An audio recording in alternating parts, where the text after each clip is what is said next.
What is going on, guys? Welcome back to the channel. We all knew it was a matter of time before these CV boots just let go in the 4Runner, and one of them finally did. So the driver's side completely split in half, lost all the grease. So today we're gonna go through, replace all the CV boots, inners and outers on both axles. And also I'm gonna do the lower ball joints finally. I know you guys have been bugging me about it. We're gonna get that all done today. So let's get started. We already got the wheels and tires off. We gotta bust this axle nut loose, pull the spindle off, and pull these CV axles out. So this is the driver's side. You can see that inner boot right there, completely tore in half, and all the grease is flung all over everything down here. So we gotta clean all that up, get that boot replaced. What I got for replacements, bought these from Off-Road Solutions. They're not an OEM boot. Supposedly they're made out of something a little bit better, a little more durable than OEM, but either way, we got inner, outer, all the grease and clamps, everything good to go there. So we just got to get these axles out. What we got to do is get this cap off right here, and then there's a big axle nut underneath that. We got to bust that loose, and then we'll go underneath the 4 lower ball joint bolts. We'll pull that off so we can take this whole spindle, move it out of the way, and then get underneath, pop that CV axle from the diff, get that axle out. Pretty easy to do, so let's get to work.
All right, we got the CVs out. There's one there, the other one right there. So we're gonna start getting this thing torn down.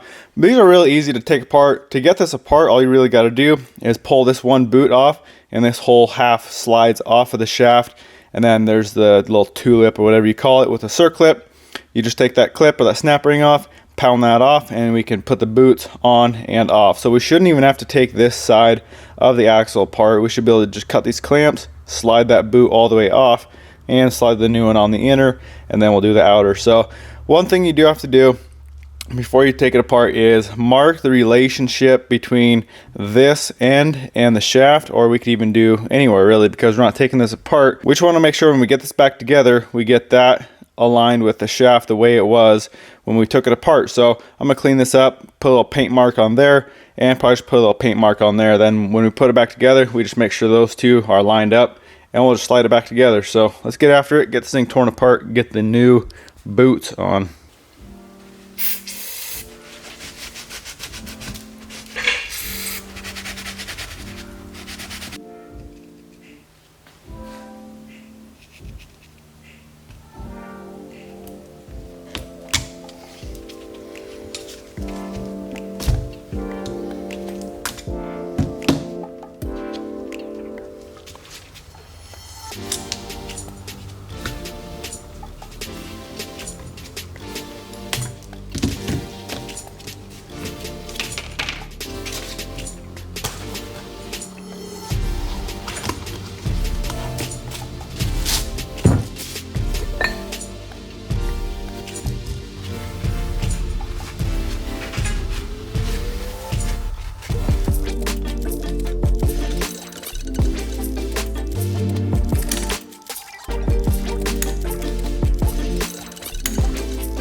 All right, we got the outer boot in. That is good to go, all clamped together. So we're gonna get the inner boot now.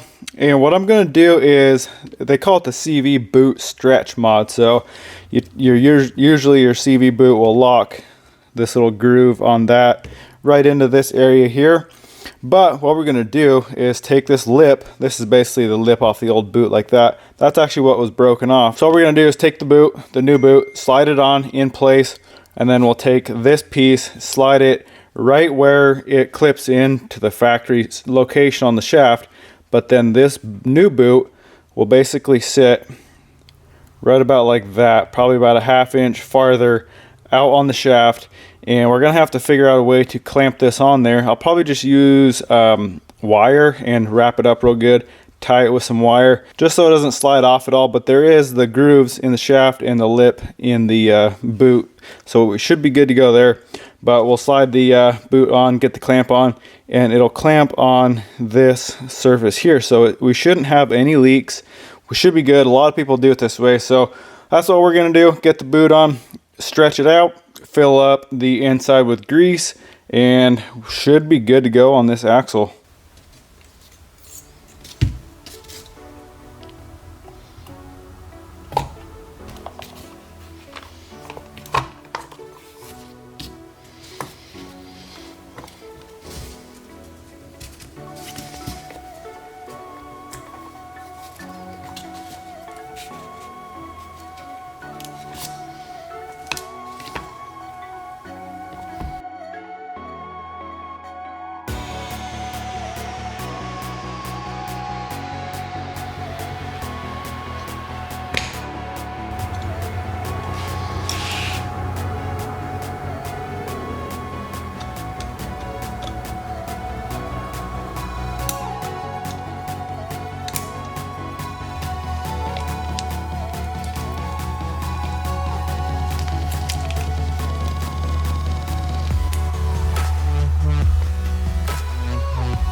There we go, got the boots back on. So you can see it still clamps down pretty good, nice and tight on the shaft there.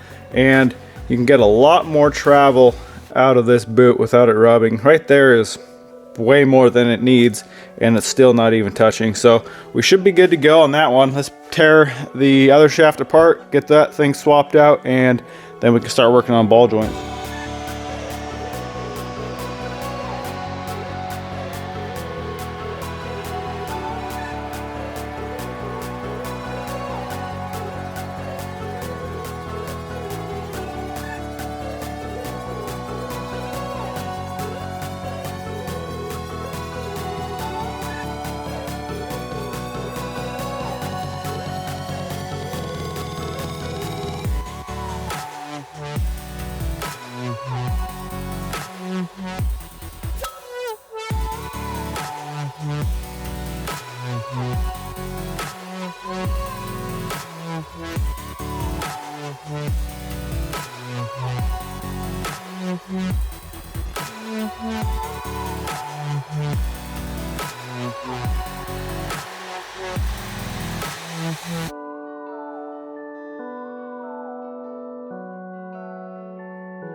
Alright, we got the CVs done, back together. We are good for that. I still haven't got my ball joints. They're supposed to be here today, so I probably got a couple hours to burn, but we can get these ones busted off. So all we really got to do, take the big nut off the bottom, and then pull the tie rod off, and ball joint is out. So we'll pull these off, get them ready for the new ball joints, and I'll probably just leave the axles out until I get that swapped out. Then we can just shove the axles in through the hub, bolt everything back up, and we should be done.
All right, we got our ball joints in. So these are, of course, OEM ball joints from Toyota. And then you're gonna need the bolts that go from the ball joint into the control arm, and then the big nuts for the bottom here. And then I do have cotter pins too.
All right, we got everything bolted in and torqued down other than the main axle nut. A couple ways you can do this: get a helper inside, have them slam on the brakes and torque it down, or you can throw a wheel on, drop it back onto the ground and like pull the e-brake or something, or just leave it in park and you should be able to torque that down. You want to make sure that nut is torqued correctly. So we'll do that, get that torqued in, get the cap, that cap on back over that nut, and then we get the wheels and tires on. Be done with it, go for test drive.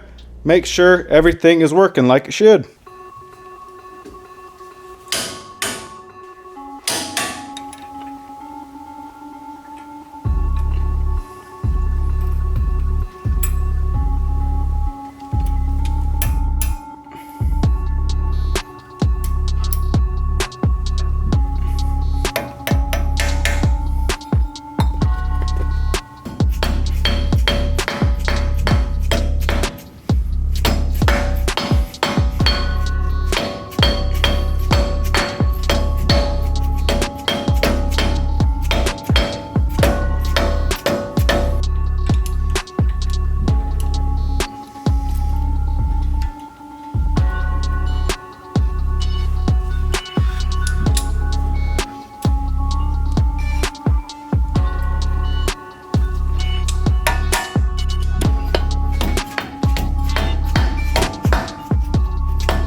There we go, we're back together. Just got back from a little test drive.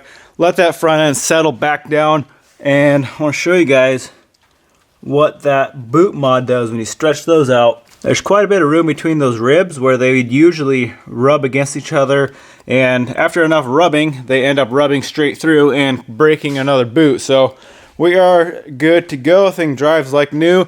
No more ball joint worries, no more CV axle boot worries. We should be good for a long time. Well, that's it, guys. Two really common issues with the 4Runners and the first gen Tacomas, I guess, too. Once you lift them, throw a little bit more angle on those CV axles. Seems like those boots always rip. So I knew I was going to have to do it, especially because they're original boots. So they kind of get old and hard and crusty after a while. And after you put a little more stress on them, they just rip. So we are good to go there. Ball joints, another very common issue with these things. These ball joints have been known to break completely in half, like the ball coming out of the socket of the joint, completely destroying the front end. So I'm glad we got that done. No more worries with ball joints or CV axles on this thing. We should be good to go for a long time. Well, I hope you guys enjoyed the video. I hope it helps you out. Go smash that thumbs up button, comment, subscribe. We'll see you in the next one.